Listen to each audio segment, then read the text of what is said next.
quickly talk about body language, and people have said be careful with body language. Looking into it, that's why I'm looking into it. That's one of the reasons why I'm looking into it to start with. It's all a learning process, and what's crucial, what is definitely crucial in trying to learn this and making sure, trying to mitigate the margin of error and too much assumption about people, is everyone has the baseline, a certain baseline of certain behaviours in their body language, right?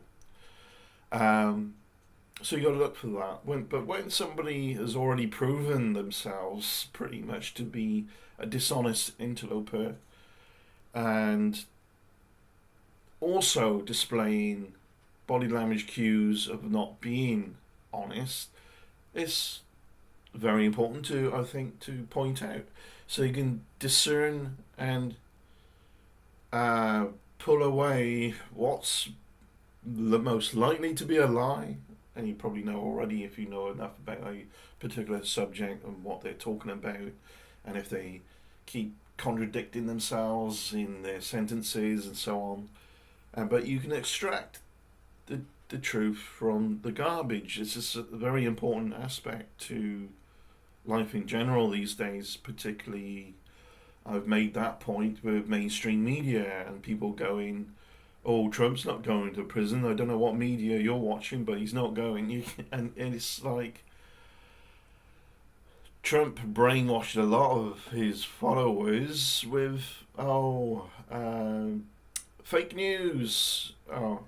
All media's fake then. Oh, let's not even bother to watch any of it then. And you got to read the small print. You got to read between the lines. You got to look at details.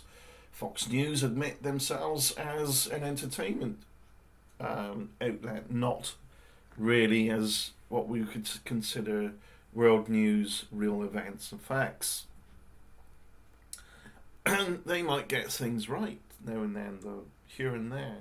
And I've seen Fox News have individuals on that do seem to be worldly minded and factual, and they've got attacked by the other, sat around a table debating what's what and so on, like fuel prices in America actually dropping, and prices of food, certain food items dropping, and some obvious, let's repeat the propaganda of Trump because Trump's right mindset, some obvious attack coming back to that person, but the person saying it's dropping has done the factual research to look at those prices of things instead of repeating something just because they feel a particular way. Over on my other channel, I talked about brain health, prefrontal cortex reasoning versus your limbic system emotion, and this is what's going on with a number of people who just keep bullshitting in the world, but they also they want to keep some people just want to keep driving a arena of nonsense and bullshit for the reasons of attention, trying to convince people that they need to be funded for something, and they're riding the coattails of some other drama. I've seen that. We've all seen that going on. Keep kicking out GoFundMe's here and there. Cheshire Vic is covering information about certain individuals that do that. And one thing I call it roboting. That's not really, as far as I know, I haven't come across from the professionals who steeped in this. People like Joe Navarro, trained in the FBI by the FBI to do this, and he took when he retired, he took that under his wing, that knowledge, and wrote books on this. Other people in other professions that require social discourse and understanding what the person's all about. They've had training. There's other people who are just interested in it just because they're an interesting subject. certainly, it's worth looking at. And yes, there's all types of different types of body language. So people who say, be careful with it, the whole idea to learn from it is being careful with it. You can have exceptions when people do certain things. It's not set in stone, black and white, but it is a very, very good level of backing up, understanding who you're talking to, understanding them, understanding how they feel when they're talking as well. This is great for communication. It's often said in the past that men are not that good at body language as women. I find that sexist. But there's cultures and cultural norms that induce a level of erosion of social discourse among men, or have done in the past. That's changed a lot. We're not in the days where women don't work in environments where we're mostly male dominated now anymore. They haven't been for certainly in the UK, I haven't been for a very long time. When I left school at 16, got a factory job. A lot of women, more women were working in the factory job than men, but the men did the heavier work, of course.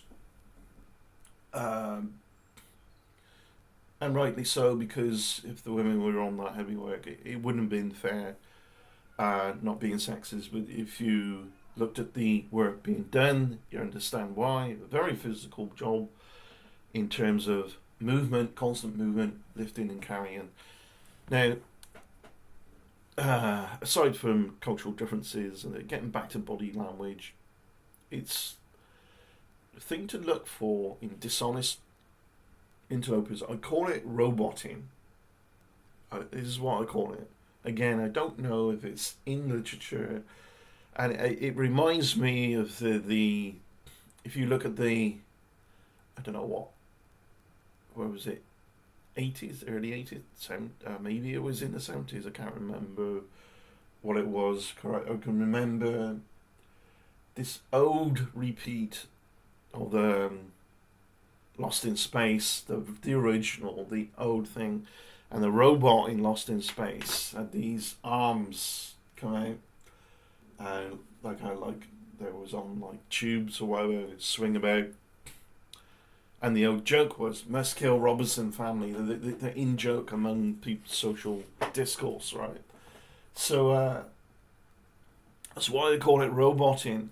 It's elbows, people talking this way, like this, and then there'd be a number of other cues, facial or whatever, after they say something or whatever, that may equate to dishonesty after they're saying, I don't know,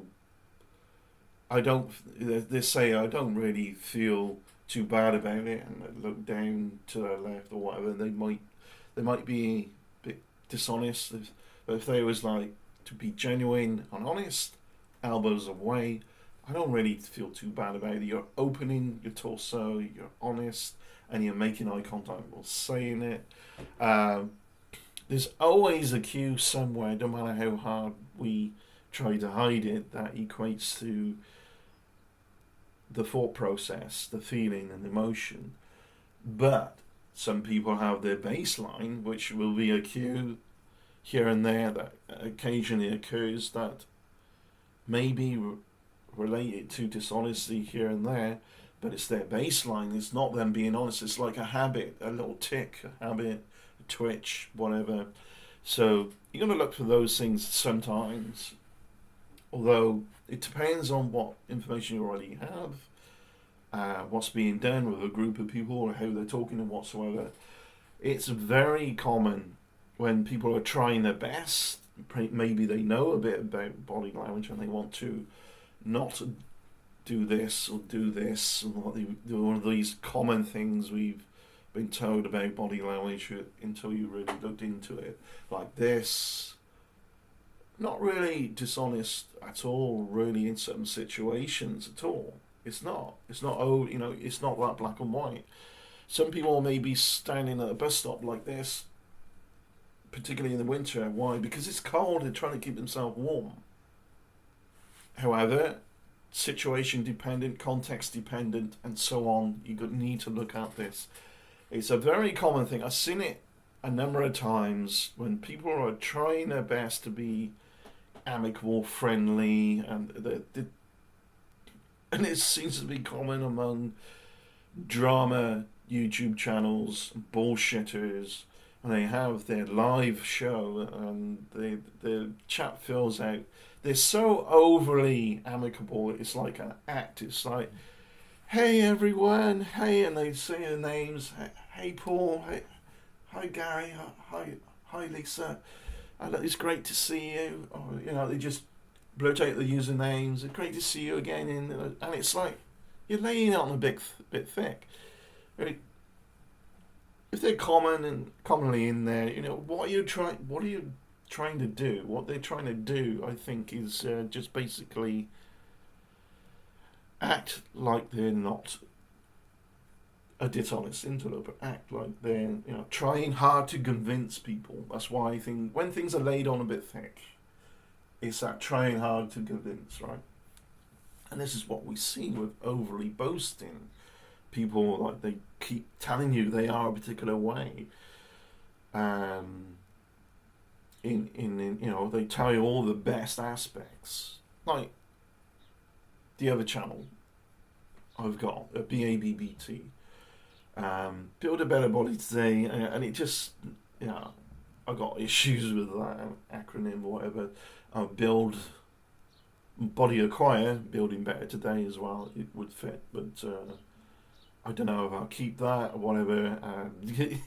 Keep changing my name in chats or whatever, a bit of identity crisis. But regardless, over the other channel, if I was to say at Body Acquire we have the best information, top notch, always up to date, you can't go wrong. That's a very foolish way to go about it because science, biology, the science of nutrition, it's all an evolving science, and particularly some things are more set now than they were years and years ago. It's all a learning process, right?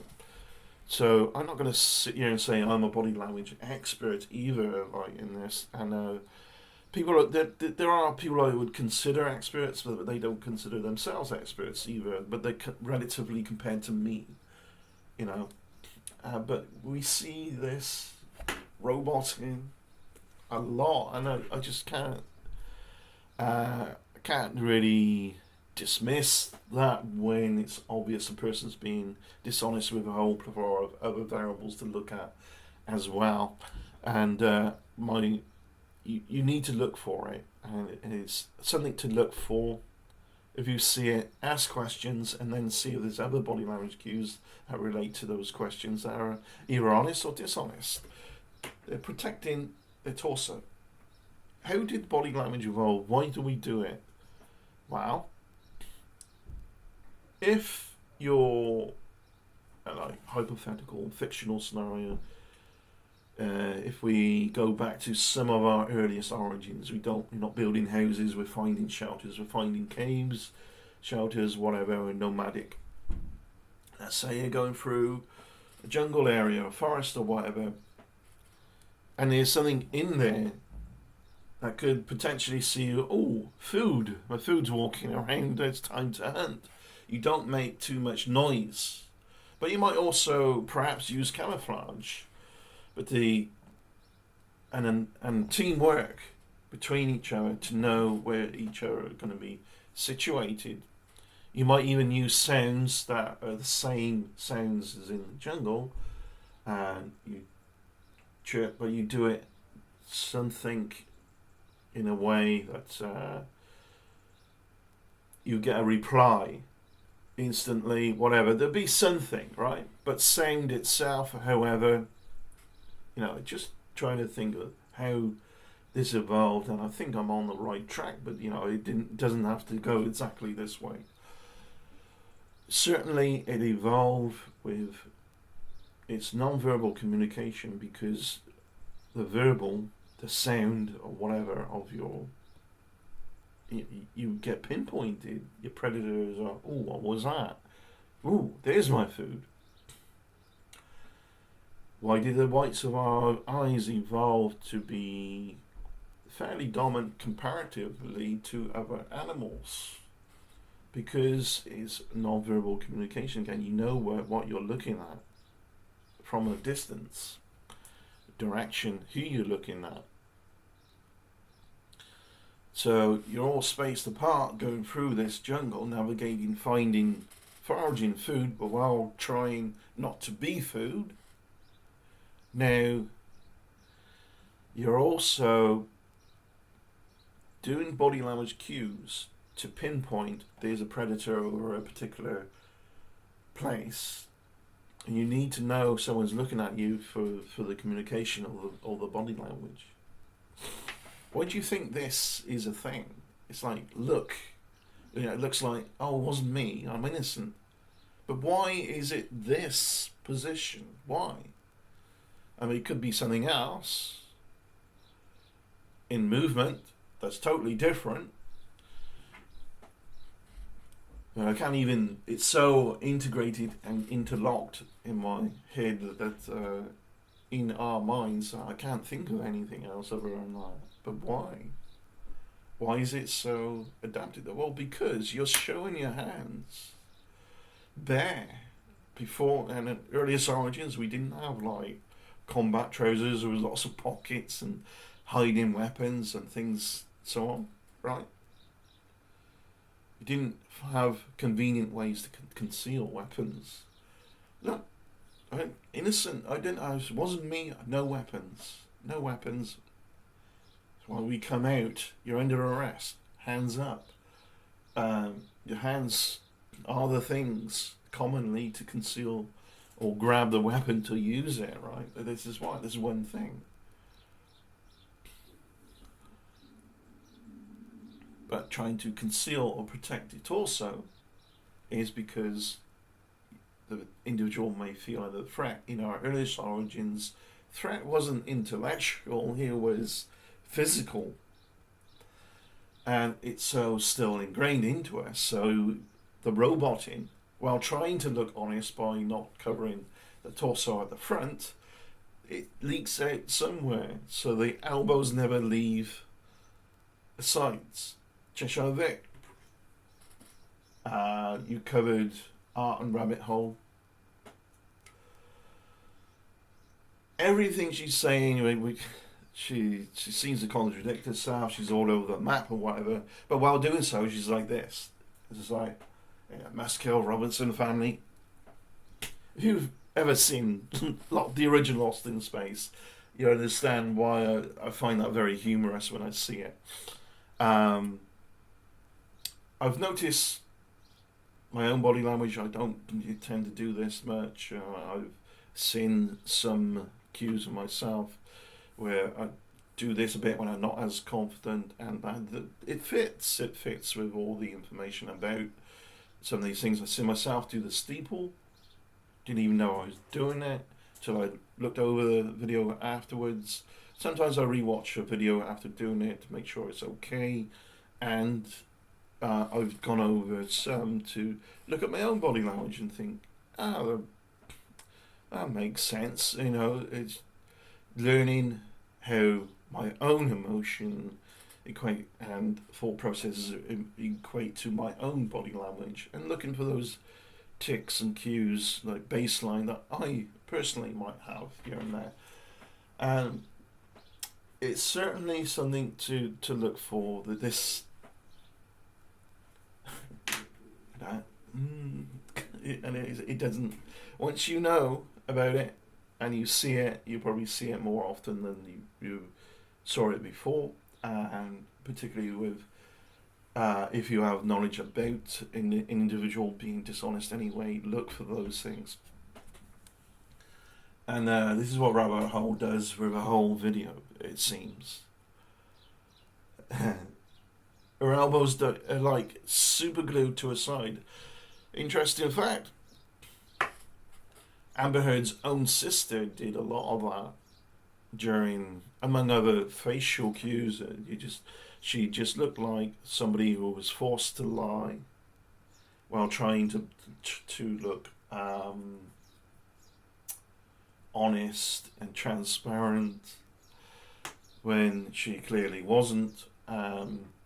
In court, the case against Johnny Depp, and this was going, but look what I'm doing. This like it wasn't this. I feel uncomfortable doing this. Actually, you will feel uncomfortable or awkward doing a body language cue sometimes that is contradicting your emotion and your thought process of what's going on inside.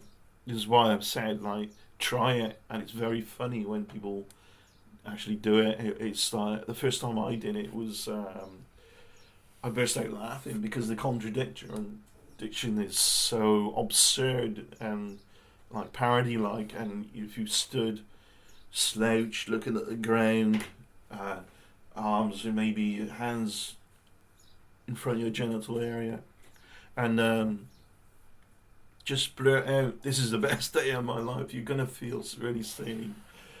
And equally, you stand up confident, or the confident body language cues, and say, "This is the worst day of my life." You see the contradictions there and feel it. It really is quite funny. I feel absolutely amazing. You don't look like it, And down the rabbit hole, got some sleepers in my eyes. Down the rabbit hole is full of shit. It's interesting how she's wearing that green top and that very dark grey, almost black kind of thing. It's like it's kind of nurse colours, but she talks about herself, refers to herself as a nurse, but she also says, while doing all this, "I worked as a nurse for a long time." Past tense. And it wasn't, "I currently work as a nurse." Then she worked as a nurse a long time. "I'm also back in the US now." Or United States now. Doing what? You got no job, so you want to ride the coattails of some drama to make some money on it. Because nobody's buying the bullshit that seems to be bullshit that you got served, and you need to GoFundMe for it. You see a lot of people riding GoFundMe's tools, and it is sad. I've donated to a number of things. Only one has turned out to be clearly fraudulent, and it's disgusting. I know. One thing about GoFundMe, this may as well be called America's charity, because you don't have a socialized healthcare system, and GoFundMe is like thousands of the pages are there for Americans to get healthcare, to afford healthcare, to afford an operation, to get help with something in their health. It's sad. It really is sad. But if this was a nurse, if you were ill and your nurse is this person, they'd run like fuck. If you can, very dishonest, clearly full of shit. It's very common for those who learned a little bit of body language. Look, don't cover yourself, or be open. So they open up, but they still feel like they need to protect themselves, so their elbows never leave the sides. You're protecting your torso. Yeah. And our torso is very vulnerable, particularly if you fall over and crack a rib, which I did. So back in September last year. Was it September? No. Yeah, it was. September seems to be a bad month for me. There's always something going on. It's like September the year before that, I had COVID, and among other issues like overweight and so on, I had some winter body fat put back on, but it's coming back off again. Get back into spring and summer, I'll be back on form again. But certainly, all that's important for the other channel. Peace out. Thanks for watching. And I look forward to doing another video soon. Cheers. Bye.